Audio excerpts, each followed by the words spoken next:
میرے تو دل ہم جو ایک کو پکڑا دیتے ہیں. چلیں اب شروع کرتے ہیں. اعوذ باللہ من الشیطان الرجیم بسم اللہ الرحمن الرحیم رب اشرح لی صدری ویسر لی امری واحلل عقدۃ من لسانی یفقہوا قولی واجعل لی وزیرا من اہلی رب زدنی علما رب زدنی علما رب زدنی علما آمین. بسم اللہ الرحمن الرحیم. سورہ 3 ہے جی، 95 نمبر ہے. 94 سورتیں آپ نے پڑھ لی. ماشاءاللہ، اللہ عمل کی ہمیں توفیق عطا کرے. 8 آیتیں ہیں جی. یہ مکی صورت ہے، 28ویں صورت ہے. وہی پہلے 3 سالوں میں آنے والی صورتوں میں سے ہے. ماشاءاللہ، اللہ رب کریم برکت عطا فرمائے ہم سب کو.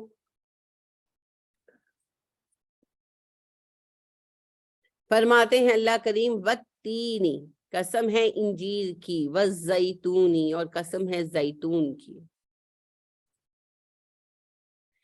انجیر اور زیتون کی قسم کھائی ہے اللہ کریم نے، تو پھر پوری کتابیں تحریر کر دی گئی ہیں انجیر اور زیتون کی فضیلت میں. پھل ہیں، نفع بخش بھی ہیں، کوئی اس میں شبہ نہیں ہے. کتابیں لکھنے کے بجائے تحقیق کرتے تو بہتر نہیں تھا، ہے نا؟ ہر چیز کا علاج زیتون ہے. بھئی کیسے استعمال کیسے کریں، کس بیماری میں کتنا لیا جائے، ہونا چاہیے تھا نا. 3 انجیر بہت نفع بخش ہے، ہمیں پتا ہے، سب کو پتا ہے. 1-2 چیزیں تو سیٹلڈ ہیں حکمت کے طور پر، لیکن جو اتنی کتابیں لکھی بیٹھ کر، اور اس میں جہان بھر کی گپیں ماری ہوئی ہیں نا. گپیں ماری ہوئی ہیں نا، ہیئر سیز ہیں. میری اماں یوں کرتی تھی، میرے دادا یوں بتاتے تھے، ہمارے محلے کے بوڑھے بابا یہ بتاتے تھے. وہ علم نہیں ہے، وہ تو ہیئر سیز ہیں. اس کی بجائے، اتنے پیسے ضائع کرنے کی بجائے، کوئی 2-4 عالم سائنٹسٹ بنتے، سائنس کی تعلیم لیتے، لیبارٹریز میں کھڑے ہوتے، تحقیق کرتے اور پھر بتاتے. بدقسمتی سے یہ نالج بھی لینے کے لیے آپ کو ویکیپیڈیا ہی کھولنا پڑے گا، ہے نا، کہ 3 میں کیا پایا جاتا ہے، زیتون میں کیا پایا جاتا ہے، ان کے نیوٹرینٹس کیا ہیں، کس کے لیے اچھا ہے، کس کے لیے اچھا نہیں ہے. اللہ نے تو صرف ان کو اپنی نشانی بنا کر بیان کیا. یہ تو نہیں کہا کہ سب کھائیں، تو ہم تو سب کے پیچھے پڑ جاتے ہیں اور پھر ہم یہ دعویٰ کرتے ہیں کہ یہ سب کو نفع دے گا. اللہ نے قسم کھائی ہے. اللہ نے کب قسم کھائی ہے؟ اللہ نے یہ قسم تھوڑی کھائی ہے کہ یہ سارے مرضوں کی دوا ہے. اللہ نے تو صرف انہیں اپنی نشانی کہا. تو کرنا ہم نے کچھ نہیں، بس دعوے کرنے ہیں. یہی سب سے بڑی تکلیف کی بات ہے. کلونجی کھائیں جی، کلونجی موت کے سوا ہر بیماری کا علاج ہے. بالکل صحیح، بالکل صحیح. کب کھائیں، کتنی کھائیں، کس مرض میں کس طرح استعمال کریں، کوئی پتہ نہیں، کچھ بھی نہیں، بس اندازے. اللہ کے نبی صلی اللہ علیہ وسلم نے تو مختصر بات کہی. یہ حدیث ویسے شدید ضعیف ہے کہ کلونجی موت کے سوا ہر بیماری سے شفا ہے. ہاں، صحیح حدیث یہ ہے کہ ان کالے دانوں میں شفا تلاش کرو. تو چلیں، آپ ضعیف کو بھی مان لیں، میں اعتراض نہیں کر رہی، پر ہر کسی پر آپ جو تھوپ رہے ہیں، پہلے اس کے اوپر ریسرچ کریں، کس مرض میں کس طرح استعمال ہونا چاہیے. آپ دیکھتے ہیں نا، یہ جو آپ کی عام پیناڈول ہے، اس کا جو سالٹ ہے یہ پین کلر ہے. اس سے کتنی پین کلرز بنی ہوئی ہیں. ہر پین کلر الگ یوز ہوتی ہے، الگ ایج کے لیے یوز ہوتی ہے. بچوں کے لیے وہ لیکوڈ میں آ رہی ہے، بڑوں کے لیے پھر آپ دیکھیں پیناڈول ہے سمپل، ایکسٹرا ہے، پھر پیناڈول ایکسٹینڈ ہے. اور یہ تو صرف یہ پیناڈول کے نام سے اویلیبل ہے. اس کے علاوہ آپ دیکھیں یہ جو کیلپول ہے، یہ جو نیوبرل فورٹ ہے، یہ سب اسی سالٹ سے بنی ہوئی ہیں. سالٹ وہی ہے، لیکن پیناڈول آپ کو ہلکی درد میں ہی شفا دے گی، اور نیوبرل فورٹ آپ کی شدید مسکولر پین میں شفا دے گی. فرق آیا نا؟ سالٹ ایک ہی ہے. تو کیوں ہے یہ فرق؟ مقدار چینج کی ہے انہوں نے، پھر کسی چیز کو ساتھ ایڈ کیا ہے، کسی کو سبٹریکٹ کیا ہے، کچھ تو کیا ہے. تو یہی معاملہ کلونجی کے ساتھ بھی ہوگا. لیکن نہیں، کچھ بھی نہیں سوچنا. حلبہ، میتھی دانہ، میتھرے نہیں، میتھی دانہ، یہ بھی شفا ہے. نبی صلی اللہ علیہ وسلم نے کہا حلبہ میں شفا تلاش کرو. اب آپ دیکھیں وہ شدید خشک اور گرم ہے، اس کو کیسے استعمال کرنا چاہیے کس بیماری میں. اور کیا آپ نے یہی کہا کہ چکو اور کھائی جاؤ؟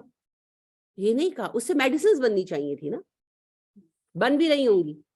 ہمیں کیوں بتائیں گے وہ جو بنا رہے، چاہے وہ حدیثوں سے ایکسٹریکٹ کر رہے ہوں کہ کس کس نباتاتی چیز سے ہمیں میڈیسن بنانی چاہیے، لیکن وہ ہمیں کیوں بتائیں گے؟ ہم نے کیا کیا؟ بات تو یہ ہے ہم نے کیا کیا. ہم نے بس دعوے کیے، بلند و بانگ دعوے کیے، کام کچھ نہیں کیا. ایک عرصے سے شروع میں بہت کام ہوا، لیکن ایک زمانے سے نہیں ہوا نا. تو ہونا یہ چاہیے کہ اب آپ اپنے بچوں کو سائنس پڑھائیں، ریسرچ میں ڈالیں ان کو، اور پھر وہ اپنے سامنے ٹارگٹ رکھیں اور ریسرچ کرنے سے پیٹنٹ کرائیں، پھر جا کر بات کریں. بس جذباتی باتیں ان سے کام نہیں ہوتا. جیسے میں نے آپ کو آج بتائی کہ یہ آیت سے کافی ہے، یہ آیت پڑھیں تو نظر کا فرق پڑ جاتا ہے. حالانکہ وہ عذاب کی آیت ہے. کوئی بات ہے کہ ہم نے بس جہاں ہمیں لگے کہ ہم پہ سوٹ کرتے ہیں وہ اپلائی کریے. نہیں جی، سوٹ کرنے کا بھی کوئی سینس نہیں ہوتا. ہمیں صرف ایک ایک لفظ پکڑتے ہیں، اس میں بصر کا لفظ استعمال ہوا ہے نا، اور ساتھ کشف کا لفظ استعمال ہوا ہے، پردہ ہٹانا. تو بس اس سے ہم نے گیس کر لیا، حالانکہ یہ نہیں دیکھا کہ وہ بہت شدید غضبناک اور شدید عذاب کی آیت.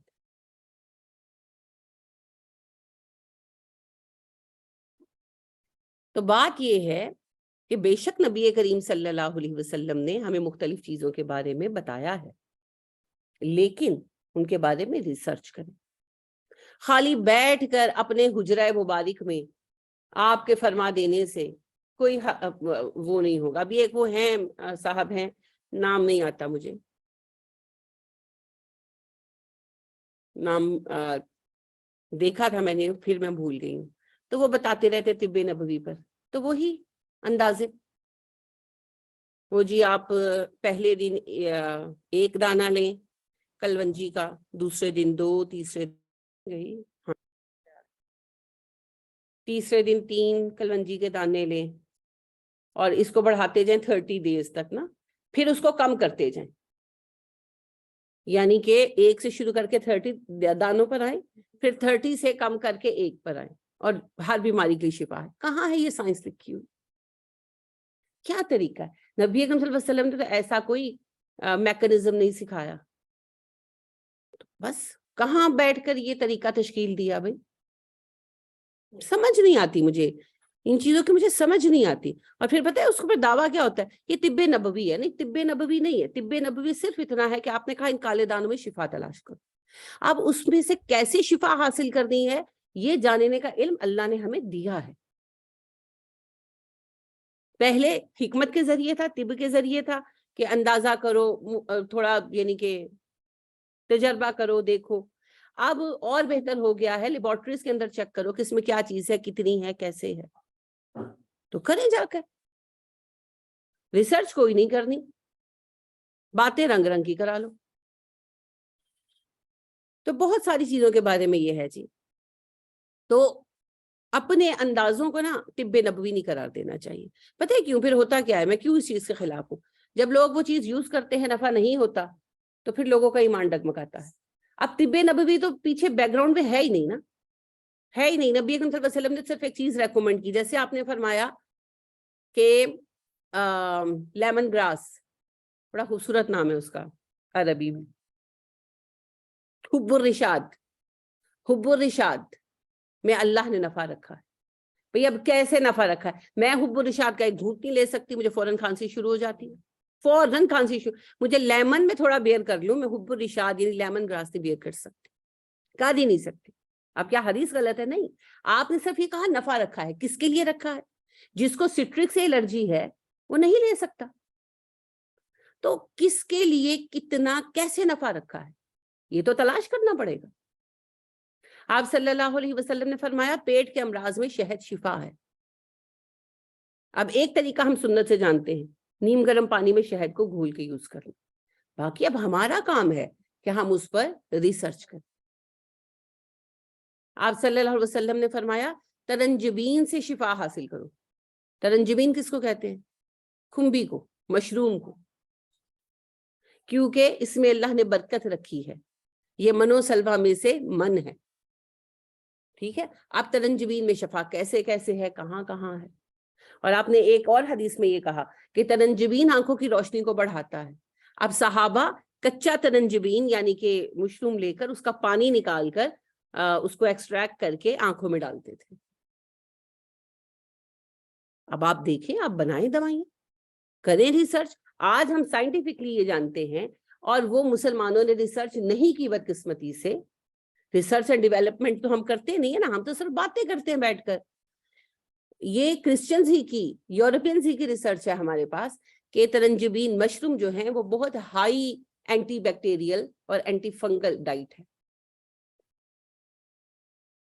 تو پھر اس سے کئی میڈیسنز بن سکتی ہیں، بناتے ہوں گے. لیکن وہی بات ہے، وہ کیوں بتائیں؟ ہم امت رسول ہیں، ہمیں بتانا چاہیے، لیکن ہم تو کچھ بھی نہیں کر رہے. R&D ریسرچ اینڈ ڈیولپمنٹ صدیوں سے رکی ہوئی ہے. ہم تو ہیئر سے اس کے پیچھے ہیں، افواہوں کے پیچھے ہیں، سنی سنائی کے پیچھے ہیں. دین بھی سنا سنایا، سن سنا کے سننی، اور علم بھی سنا سنایا، سن سنا کے طبیب اور حکیم. تو ایک سیاح پاکستان آئے، انہوں نے پھر اس پر ایک آرٹیکل بھی لکھا. وہ لکھتے تھے اخبار میں، بڑا پیارا سا نام ہے ان کا، ٹیم جیمز. تو وہ لکھتے ہیں اپنے پرانا، ان کے 90s کی بات میں کر رہی ہوں، تو اس کا جو ہے ترجمہ میری نظر سے گزرا تھا ایک ریفرنس میں. تو انہوں نے اپنے اخبار میں لکھا کہ جو پاکستان کے لوگوں میں نے بہت چیز پائی، سیاست پہ ہر کوئی بات کرتا ہے اور طب پہ ہر کوئی بات کرتا ہے. جیسے ہی آپ بتاتے ہیں مجھے یہ بیماری ہے، سب آپ کو نسخے بتانے آ جاتے ہیں، کیونکہ سب نیم حکیم ہے نا، سب نیم حکیم ہے. تو شفا ہے چیزوں میں، لیکن کیسے، کتنی استعمال کریں گے، کس کو کرنی چاہیے، کس کو نہیں کرنی چاہیے، کیا چیز کسے سوٹ کرے گی، کیا چیز کسے سوٹ نہیں کرے گی، یہ سب ریسرچ اینڈ ڈیولپمنٹ سے پتا چلے گا. اللہ کے نبی ہمارے پیارے رسول حضرت محمد صلی اللہ علیہ وسلم نے انڈیکیٹ کر دیا. اب اس پر ریسرچ کرنا ہمارا کام تھا، ہم نے نہیں کیا، کہانیاں بنا لی. ڈاکٹر خالد محمود غزنوی صاحب ہیں، میں بہت عزت کرتی ہوں ان کی، ان کے جذبے کی، اور ان کو صدارتی ایوارڈ بھی ملا اس خدمت پر. طب نبوی، آپ طب نبوی کی جو بکس ہیں آپ ان کی اٹھا کر دیکھیں، بس وہی ہیئر سیز ہے.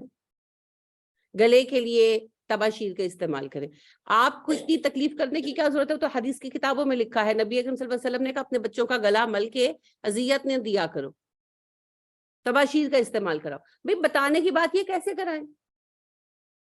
میں تو آج تک یہ اولڈ کسٹمز میں ڈھونڈتی پھری ہوں کہ تباشیر کا استعمال کیسے کرواتے تھے وہ بچوں کو. وہ کوئی نہیں، اس پہ کوئی نہیں آتا. ایک اور وہ ہوتا ہے وائٹ ہی ہوتا ہے، پیس کر بنتا ہے، آپ لوگ یوز بھی کرتے ہیں، سہاگا نہیں، وہ بھی میٹھا ہوتا ہے. بچے کے ڈال کے پیچھے سے نا بکری کا دودھ جو ہے وہ ڈالیں تو اس سے گلا صاف ہوتا ہے. ہو سکتا ہے، اب یہ تو تجربہ کرنے سے آئے گا.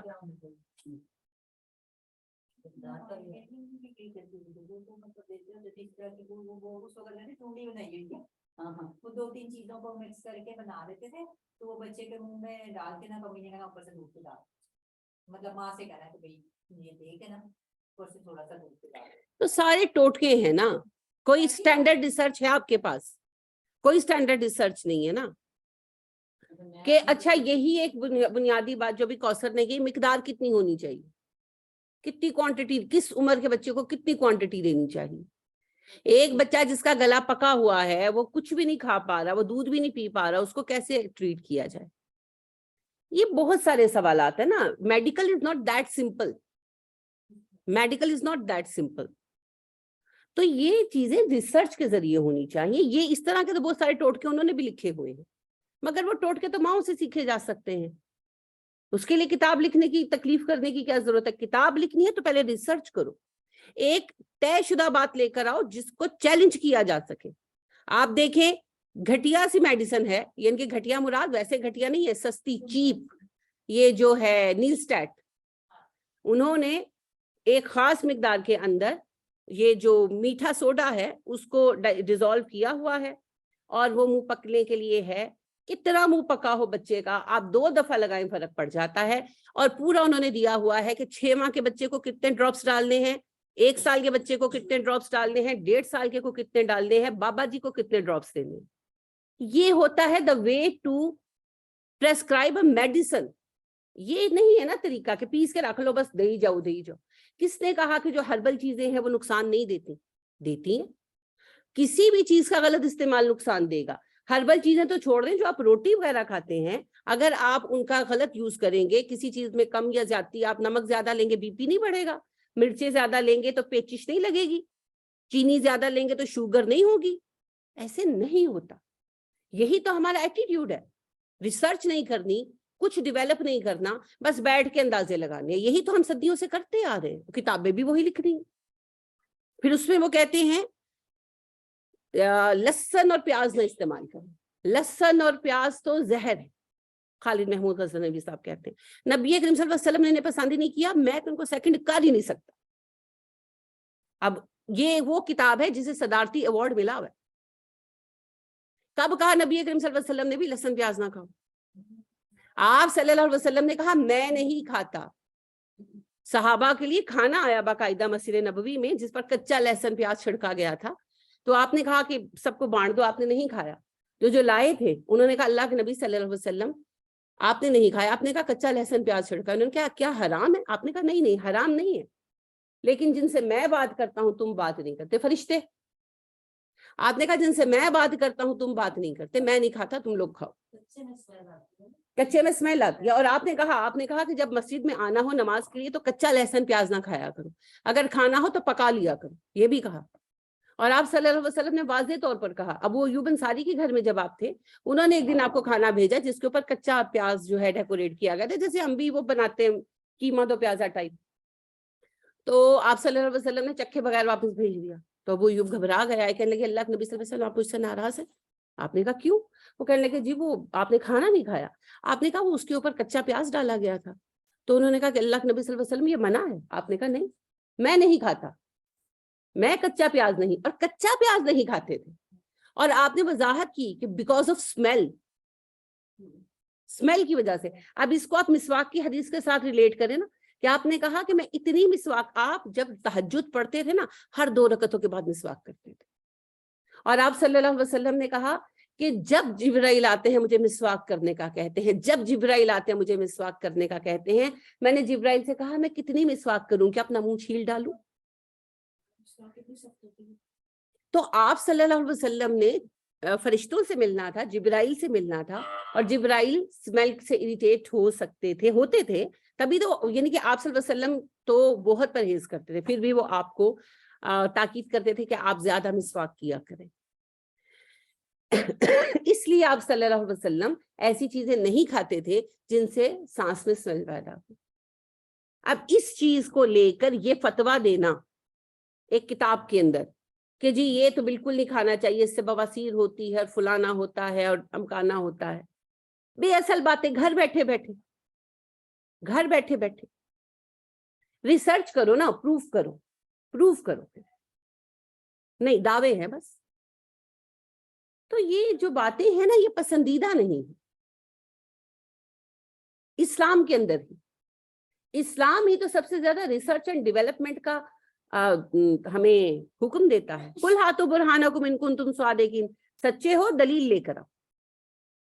تو آپ جب تفاسیر کھولیں گے تو تین اور زیتون کے زیر بحث آپ کو جناب پیپر کے پیپر لکھے ہوئے ملیں گے, مگر اس کے ایک دلیل مانگ لے تو سب کچھ پھس. تو یہ دعووں کی کوئی حقیقت نہیں, کوئی حقیقت نہیں. ثبوت لے کر آئیں. اتنا شوق ہے, نبی کریم صلی اللہ علیہ وسلم سے پیار ہے, خالی دعوے ہیں. اٹھے اور کام کریں, ریسرچ اینڈ ڈیولپمنٹ سینٹر قائم کریں, اسلام پر ریسرچ کریں. یہود ہم سے بہتر ہیں. ہیبرو عبرانی زبان مر گئی ہے نا, انہوں نے باقاعدہ ہیبرو یونیورسٹی قائم کی ہے جہاں پر وہ مخطوطے یعنی کہ جو